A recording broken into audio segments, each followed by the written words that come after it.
Hi guys, so today I wanted to talk to you about this idea of having golden overtones with cool undertones. So this is in my own color analysis system called Artistic License, and if you're new here, then I would recommend watching my video titled The 4 Skin Undertones, which I will leave a link to down below. You guys know I offer color consults through my website, and I have had 3 clients now who have told me that they've been typed professionally by color analysts and that they have been typed as cool when I can see clearly that they're warm. And the inspiration for this video specifically came from one of my clients who told me that she was told that she had golden overtones but cool undertones, and that's why she was a tricky case. But in my opinion, she actually had a warm and delicate undertone, and that's what I really want to focus on in this video. And I want to show you guys what happens and why warm and delicate is so often mistyped as cool. When we compare blue and yellow on Emilia, it's not really obvious which one looks better. They both look pretty similar, and I would even say that the yellow looks slightly more separate from Emilia than the blue does. So this might be your situation, and I hope you stay tuned if this is your situation, because I'm going to give you some tricks that you can use to figure out if you are warm or cool. But if you are in this circumstance where it's not obvious which one looks better on you, yellow or blue, then you're probably really quite close to neutral, and you are probably one of the delicate undertones. So you can see that, well, I think that Emilia's undertone, just of her skin itself, not of her eyes or her hair, just the skin itself, falls slightly closer to neutral and also slightly warm. So what's really going on here with our test colors of the blue and the yellow is that we really missed the mark both times. You can see that the blue and the yellow on that line are really a similar distance away from her true undertone. So it's really not that easy to tell because they both are really quite far from one of her best colors.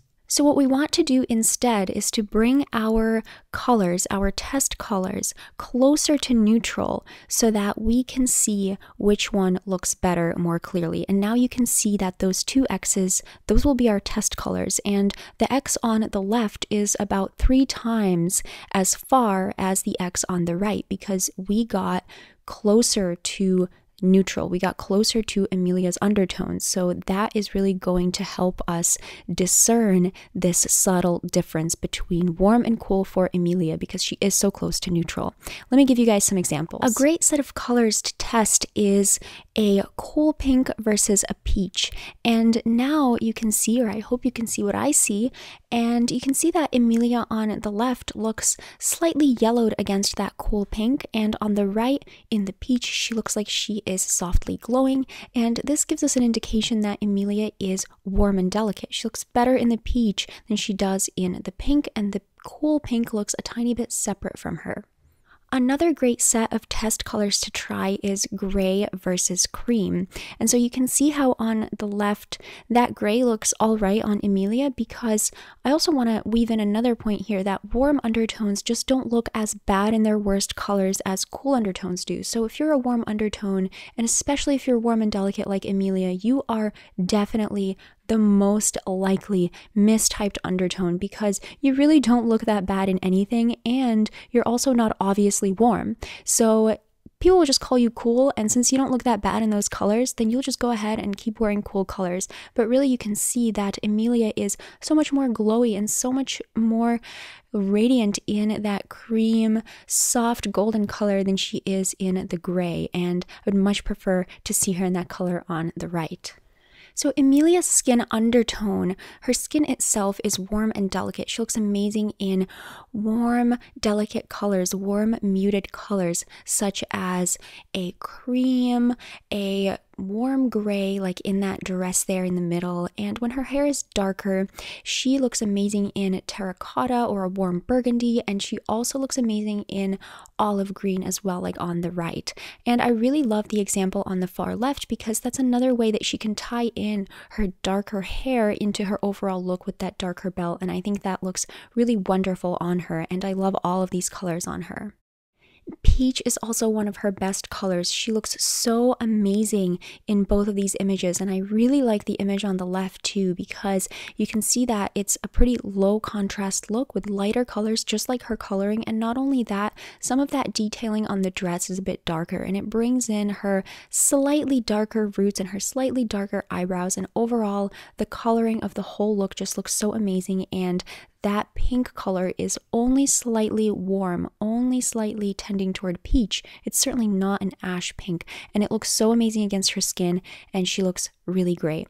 She would also look amazing in rose gold. We're talking about peaches and creams, we're talking about pearls, and rose gold is really going to be her metal. She's going to look amazing in it, just like she looks amazing in peach.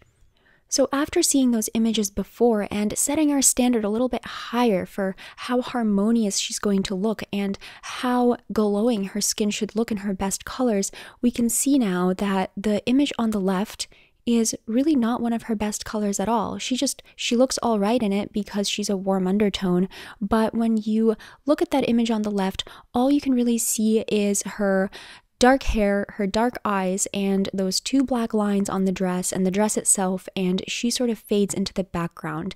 And on the right, you can see her whole image, and you can see her face, her facial expression more clearly, and that belt also ties in her hair. So this is the power of wearing your right colors, and it might not be so obvious if you are warm and delicate, because again, you don't look that bad in your worst colors, but at the same time, when you wear your own colors, you can really glow and shine and look absolutely stunning. So let's go over some signs that you are warm and delicate. The first sign is that you don't look bad in cool colors, but at the same time, when you wear cool colors, your skin has a bit more of a yellow to it. So this is what one of those color analysts called a, quote, golden overtone. If you have a golden overtone, you are most likely not cool. And I know this is going to be controversial, but I hope I've showed you in this video a reasonable example of how this could happen. You can see that Emilia on the left clearly looks like she has a golden overtone, but at the same time, we've seen that she's actually warm and delicate. And on the right, Alexis is cool and delicate, and Alexis does not have a golden overtone because the color of Alexis's skin is not golden, it's not warm, it's cool. And you can see that when they both wear this pretty similar blue color, Emilia has a slight yellow tint to her skin and Alexis does not, because Emilia is slightly warm, she's warm and delicate, and Alexis on the right is cool and delicate. Another sign that you're warm and delicate is that you really don't look that bad in yellows and oranges. If you can pull off yellows and oranges whatsoever at all, then you're probably warm. And you can see on the right, Alexis, cool and delicate, when she wears orange, her skin looks grayed, and it really brings out how cool her undertone actually is. But when Emilia wears this yellow-orange color, she looks fine. She doesn't look grayed. She looks fine. And that is another sign that you look good both in cool and warm colors, and that is throwing you off, then you're probably warm and delicate.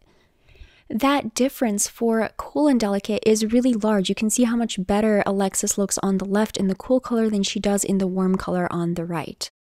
On the other hand, for Emilia, it's not that much of a difference.